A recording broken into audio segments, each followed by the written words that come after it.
사도행전 강의 첫 번째 시간입니다. 때문에 없지 않아 사도행전 전반적인 서론 부분을 여러분과 먼저 나누고, 그리고 이제 오늘 본문 말씀 중심으로 우리가 잘 알고 있는 특별히 1장 8절 말씀 중심으로 하나님께서 우리에게 주시고자 하는 메시지를 함께 듣기를 소망합니다. 우리가 잘 알고 있는 것처럼 사도행전은 누가 썼을까요? 맞습니다. 누가 썼습니다. 누가복음을 기록한 동일한 저자입니다. 오늘 1절 말씀에도 데오빌로요, 내가 먼저 쓴 글에는, 그 먼저 쓴 글이 바로 누가복음입니다. 그리고 수신자는 데오빌로입니다. 이 사람이 누구인지 정확히 밝혀지지는 않았습니다. 그러나 누가복음에 보게 되면 데오빌로 각하라고 칭합니다. 각하란 것은 당시의 로마에서 최소는 총독 이상의 고위 관직을 부를 때 사용만 할 수 있습니다. 아무나 각하로 우리가 부를 수 없잖아요. 그런 것처럼 로마 당시 사회에서도 동일하게 아주 높은 관직에 있는 사람을 각하라고 불렀는데 과연 그 또 누구인지 아직까지 역사적으로 밝혀지진 않았는데, 그러나 이 데오빌로 이 이름만 보아서는 본명이 아니라, 본명일 수도 있겠지만 본명이 아닐 가능성이 많습니다. 왜냐하면 데오는 하나님을 가리키고 하나님이란 뜻이고, 빌로는 사랑이란 뜻입니다. 그러니까 하나님께 사랑을 받는 자, 아니면 하나님을 사랑하는 자라고 이제 번역할 수가 있겠죠. 당시의 로마의 고위 관직으로서 자신이 하나님을 믿는다는 것은 어쩌면 위험한 일일 수도 있습니다. 그것을 없지 않아 누가가 고려하여서 데오빌로, 그에게만 특별히 칭해지는 하나의 이름을 붙이지 않았을까 생각해 봅니다. 아무튼 이 누가복음을 저서한 후에 시간이 좀 지난 뒤 다시 사도행전을 동일한 사람에게 누가는 써서 보냅니다. 누가는 의사입니다. 당시로서는 부유한 사람이 아닙니다. 어느 날과 다릅니다. 당시에는 이 손으로 하는 일, 몸으로 하는 일, 의사를 포함하여서 이 모든 직업은 천한 직업입니다. 그러니까 말로, 입으로 하는 일들은 철학가나 이런 사람들은 고위, 아주 높은, 아니면 수입도 많은 그런 직업이죠. 보통 누가를 보았을 때 우리는 의사니까 아주 그래 돈을 잘 벌었을 거라 생각하지만 그렇지 않거든요. 어쩌면 일부 역사학자들은 이 누가는 데오빌로의 전에 노예일 수도 있다. 하지만 이 데오빌로가 이제 은혜를 받고, 아니면 누가가 치료를 잘 하여서 그에게 자유의 몸을 주었다, 이제 자유롭게 풀어줬다, 뭐 이런 이야기도 있습니다.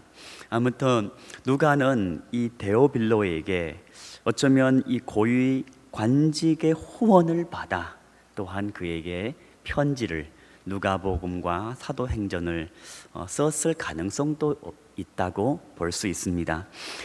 누가는 바울과의 만남에 있어서 이제 사도행전을 보게 되면 또한 역사적으로 사도 바울이 2차 전도 여행을 떠났을 때에 만났습니다. 그리고 그를 빌립보에 두어서 빌립보에서 일을 하도록 하고, 이제 3차 전도 여행을 마치고 예루살렘으로 돌아가는 길에 다시 누가와 사도 바울이 합류합니다. 그리고 함께 예루살렘에 가죠. 그때 사도 바울은 잡히죠. 그리고 나중에 로마까지 가게 됩니다. 이 모든 과정, 그 후로부터 누가는 계속해서 사도 바울과 동행하면서, 심지어 그가 감옥에 있을 때에도 그를 돌보았고 그와 함께 하였습니다. 어쩌면 사도 바울의 최후 순교하기 때까지 그 옆을 지켜주었던 사람이 누가라고 볼 수 있습니다. 그만큼 누가는 교회 역사에서 중요한 위치를 차지하고, 또한 정말로 주님을 사랑하고 복음에 대하여서 열심을 품었던 인물로 우리는 기억합니다. 사도행전을 강해를 들어가려면 반드시 누가복음을 좀 더 이렇게 우리가 뒤돌아보아야 하는데, 왜냐하면 전에 쓴 글이잖아요. 이어서 쓴 글이기 때문에 만약에 누가복음에서 예수님의 생애에 대한 기록이라면, 그러니까 예수님께서 태어나심과 십자가에서 고난을 받으시고 3일 만에 부활하시고 제자들에게 가르치시고 천국 복음을 전하고 또한 승천하기까지의 그 내용을 누가복음에서 기록하였다면, 누가복음에서는 예수님이 만민의 구주요, 그러니까 유대인들의 구주뿐만 아니라 온 인류의 구주, 그러니까 로마에 있는 이방인들도 예수님을 믿음으로 말미암아, 그리고 누가복음을 통하여서 그들의 믿음이 굳건히 가질 수 있고, 또한 충분히 어느 누구든지 이방인이라 할지라도 예수님을 구주로 영접할 수 있는 부분을 기록한 것이 누가복음입니다. 그런가 하면 이제 사도행전에 와서는 좀 다릅니다. 그 이후에 예수님 부활하고 승천하신 후에 초대 교회의 한 30년 동안의 역사를 이제 누가는 사도행전에서 기록하게 되어 있는데요. 그 내용을 보게 되면 예수 그리스도의 복음이 이제 예루살렘에서 어디요? 온 유대와 또 사마리아와, 그리고 더 나아가 땅 끝까지 이제 전파되는 과정. 그러니까 초대 교회가 세워지며 또한 교회가 계속해서 확장해 가는 그 초기 30년의 이야기를 누가는 그 역사의 사실에 기반하여서 꼼꼼히 적어서 이제 기록해 놓은 것이 사도행전입니다.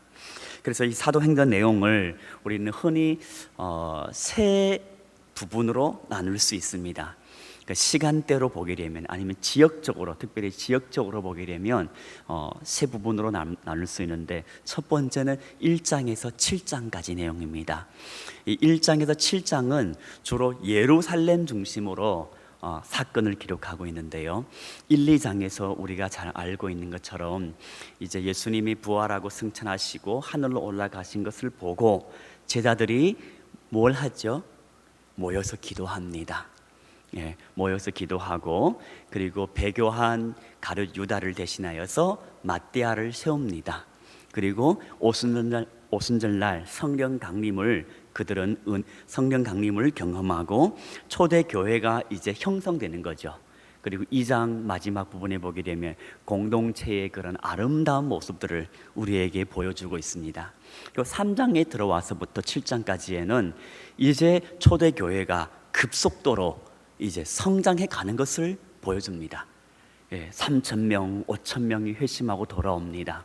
이런 와중에 없지 않아 교회 순탄하기만 하는가? 그렇지도 않거든요. 교회도 여러 가지 내외적인 어려움을 겪습니다.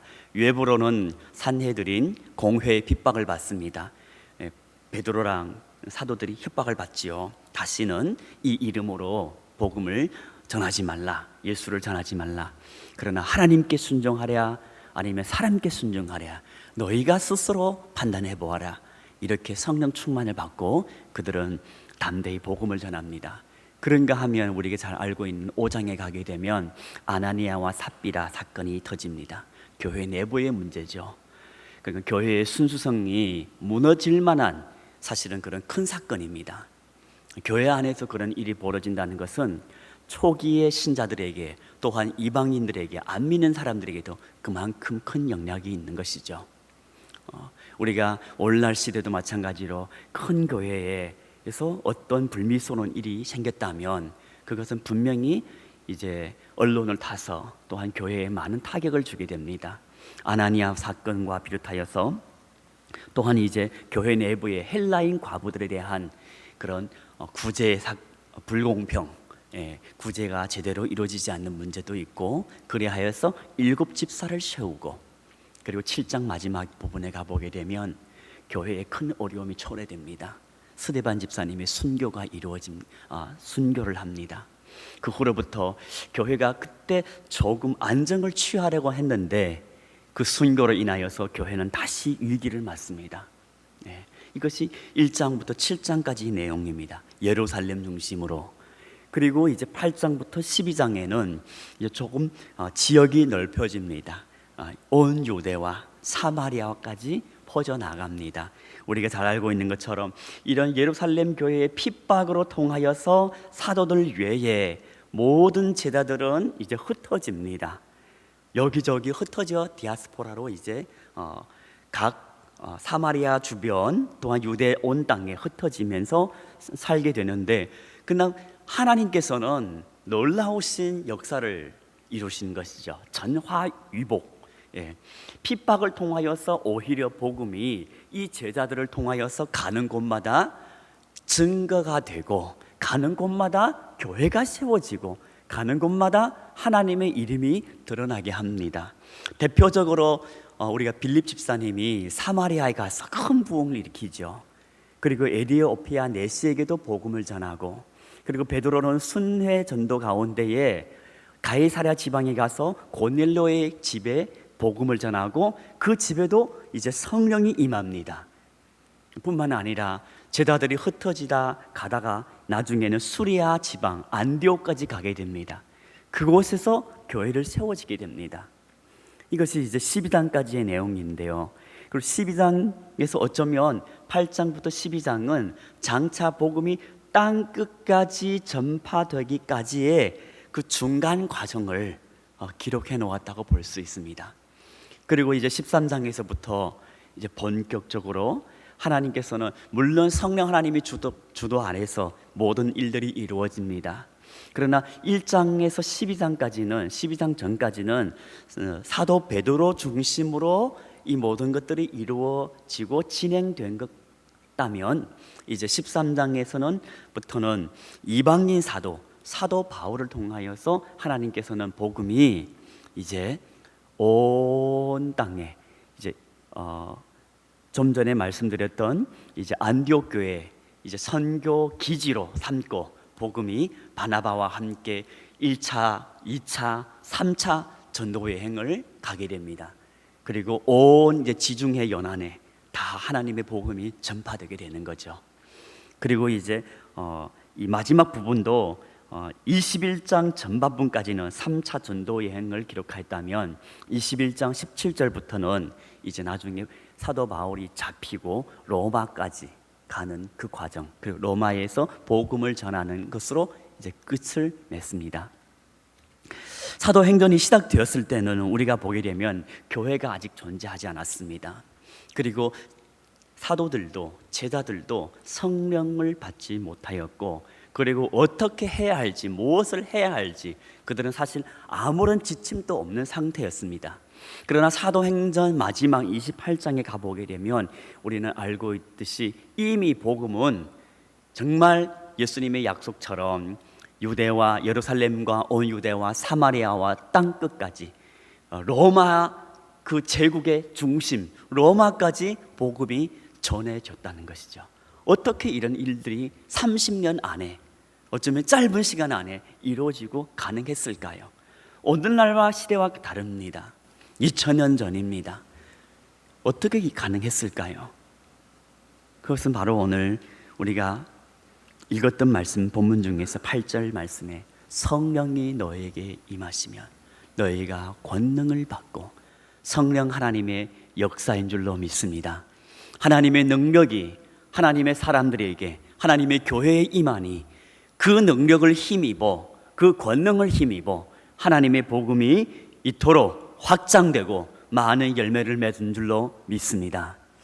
근데 여기에서 끝나는 것이 아닙니다. 우리가 28장을 보게 되면 사도행전 복음은 급속도로 정말 역동적인 모습으로 확장돼 가지만 로마에서 이제 멈춘 상태로, 이제 미완성된 상태로 끝난다는 것이죠. 우리 한번 사도행전 28장 마지막 절을 한번 살펴볼까요? 31절 말씀. 사도 바울이 그 감옥에서 이제 온 이태를 자기 셋집에 머물면서 오는 사람을 다 영접하고 31절 말씀을 우리 함께 읽겠습니다. 하나님의 나라를 전파하며 주 예수 그리스도에 관한 모든 것을 담대하게 거침없이 가르치더라. 여기에서 주목할 것은 로마에서 하나님의 나라를 전파하며. 이제 다시 우리 1장으로 돌아옵니다. 1장으로 돌아와서 1장 3절 말씀에 우리가 후반부에 같이 읽겠습니다. 40일 동안 그들에게 보이시며 하나님 나라의 일을 말씀하시니라.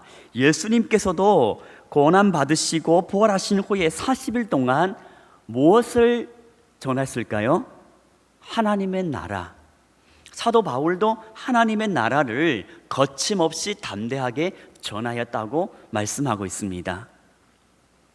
하나님의 복음이 예루살렘으로부터 시작해서 로마까지 전하여졌습니다. 근데 이 복음을 다른 표현을 한다면 하나님의 나라라고도 우리는 표현할 수 있죠. 물론 이 하나님의 나라에 대해서 많은 오해를 요지가 있을 수 있습니다.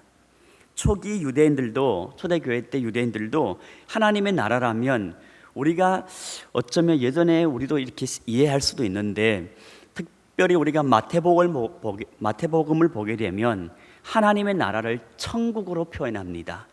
그것은 유대인들의 독특한 표현 방식입니다. 하나님의 이름을 함부로 입으로 말할 수 없기 때문에 그들은 하나님을 표현을 할 때에 하늘로 표현합니다. 그러니까 하나님의 나라, 그러니까 하늘 나라. 다른 표현을 하면 한자로 온다면 천국, 그대로 번역하면 천국이 되는 것이죠. 그래서 마태복음에서는 하나님 나라라고 표현하기보다 천국으로 표현합니다. 근데 우리가 이해했을 때 천국은 우리는 흔히 공간적으로 이해할 수 있습니다. 나중에 우리가 이 세상을 떠나서 예수 믿는 백성들이 최종적으로 도착하는 그 영원한 우리의 안식처, 그곳을 놓고 우리는 천국이라고 표현합니다. 맞는 말씀입니다. 지역적인 공간적인 개념도 있지만 여기서 사도행전에서 말하는 이 하나님의 나라는 그 공간적인 개념을 초월하여서 어쩌면 더 넓은 의미에서 하나님의 통치 영역을 말합니다. 그러니까 하나님의 백성들이 하나님의 말씀에 순종하고 그 말씀을 따를 때, 하나님의 통치에 부합할 때, 그곳이 바로 하나님의 나라라는 겁니다. 그러니까 우리가 지금 이곳에서 하나님께 예배하고 하나님께 순복한다면 이곳이 하나님의 나라라는 것이죠. 그래서 우리가 부르는 찬양 가운데 그 어디나 하늘나라, 높은 산이나 아니면 어떤 골짜기나 아니면 어떤 곳이든지 지역과 상관없습니다. 내가 어디 있든지 하나님께 순종할 때, 예수 그리스도와 동행할 때 그곳이 바로 하나님의 나라가 임한다는 말씀이죠. 그런가 하면 제자들은 사실 오늘 사도행전 1장만 보아도 이 하나님의 나라에 대한 개념에 대해서 그들은 정확하게 이해하지 못하였다고 볼 수 있습니다. 6절 말씀이 그들이 모였을 때 예수께 여쭈어 이르되 주께서 이스라엘 나라를 회복하심이 이때니까. 이스라엘 나라, 그러니까 유대인들이, 예수님의 제자들은 이 이스라엘 나라를 하나의 유대 민족, 아브라함의 후손, 혈통의 후손으로 국한하고 이해한 것입니다. 언젠간 이 로마의 정권을 무너뜨리고 우리가 식민지에서 자유를 얻고 마치 출애굽 시대에 애굽에서 자유를 얻은 것처럼 다시 한번 다윗의 그 전성기, 아니면 모세가 그 강력한 리더십을 가지고 우리에게 자유를 주었던 것처럼 이 이스라엘 나라를 회복할 때가 언제입니까? 지금입니까? 제자들은 그런 개념으로 예수님께 묻습니다. 근데 주님께서는 그 대답에 직설적으로 옳다 아니다라고 말한 것이 아니라 주님께서는 그 권한은 하나님께 있으니 너희가 신경 쓸 건 아니고 너희가 정말 주목하고 관심을 가져야 될 것은 하나님의 성령의 약속과 예수님께서 이미 마태복음 28장에서도 말씀해 주셨던 그 지상명령을 준행하는 거라고 주님은 1장 8절 말씀에서 말씀하고 있습니다. 오직 성령이 너희에게 임하시며 너희가 권능을 받고 예루살렘과 온 유대와 사마리아와 땅끝까지 이르러 내 증인이 되라. 이곳에 주목해라는 겁니다.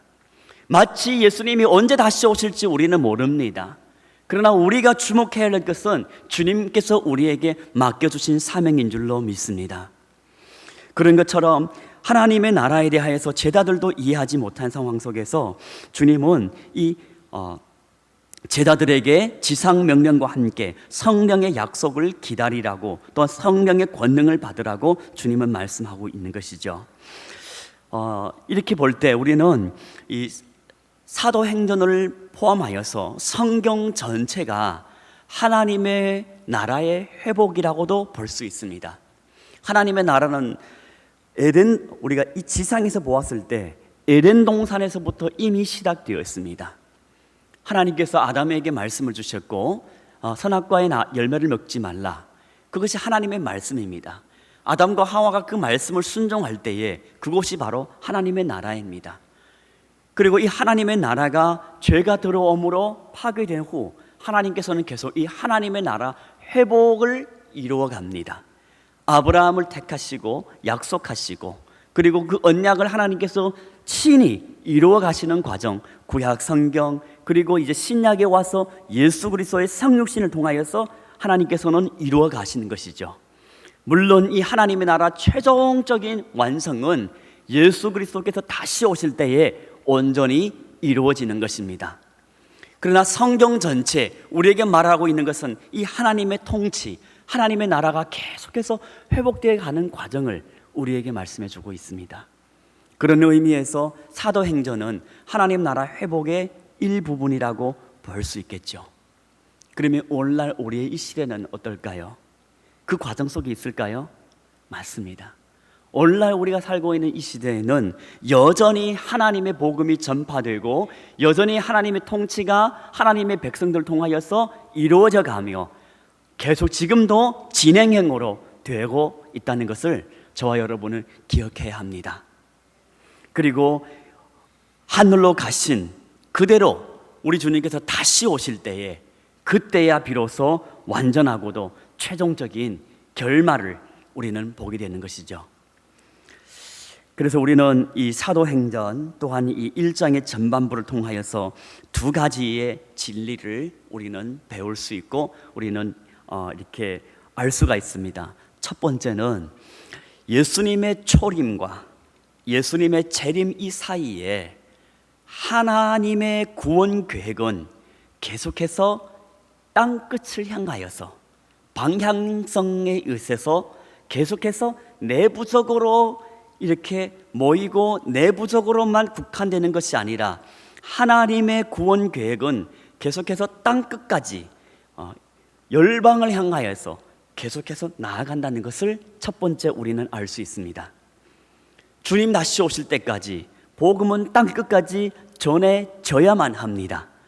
그리고 두 번째, 예수님이 다시 오실 때까지, 그 전까지 하나님의 교회, 예수님의 제자들은 성령의 능력을 힘입어 그 복음을 계속해서 땅 끝까지 전해야 한다는 겁니다. 이것이 우리 사도행전을 통하여서 우리에게 주는 가장 중요한 메시지라고 봅니다. 그리하여서 사도행전의 주제, 어쩌면 우리가 1장 전반부 11절까지의 말씀이 사도행전의 서론적인 부분인데 동일한 메시지를 우리에게 주십니다. 그것은 성령에 의하여서 하나님의 교회가, 또한 하나님의 교회를 통하여, 하나님의 백성들을 통하여 하나님의 나라가 땅끝까지 계속해서 확장해 간다는 것입니다. 그러면 오늘 저와 여러분의 삶에서도 하나님께서는 주의 성령으로 우리를 통하여서 계속해서 이 복음이, 이 하나님의 나라가 확장돼 가야 하는 줄로 믿습니다. 그렇다면 우리는 어떻게 해야 할까요? 원론적으로 돌아온다면 초창기에 우리 사도행전 1장이 시작할 때만 해도 교회가 없었는데, 그러나 28장에 보게 되면 이미 30년을 시간을 통하여서 온 로마에 하나님의 나라가 복음이 전해지고 하나님 나라가 확장되어 갔습니다. 가장 중요한 요인 중에 하나라면 그것은 바로 성령이 임하였다는 것입니다. 이미 이 성령은 하나님께서 약속하신 거고 주님께서 약속하신 것입니다. 그리하여서 오늘 말씀에도 약속하신 성령을 기다리라, 예루살렘을 떠나지 말고 약속하신 성령을 기다리라, 주님께서 말씀하셨습니다. 그리고 요한을 통하여서도 너네 전에는 물로 세례를 받았지만 몇 날이 못 되어 성령으로 세례를 받을 것이다. 이 약속이 이루어집니다. 얼마 지나지 않아서 오순절날에 성령이 임하고, 그리고 구약시대의 사람들의 상상할 수도 없는 믿는 자에게 성령을 영원히 그 안에 내주하여서 그를 통치하고 다스린다는 것입니다. 계속해서 그를 이끌으시고 그에게 능력을 공급해 주신다는 겁니다.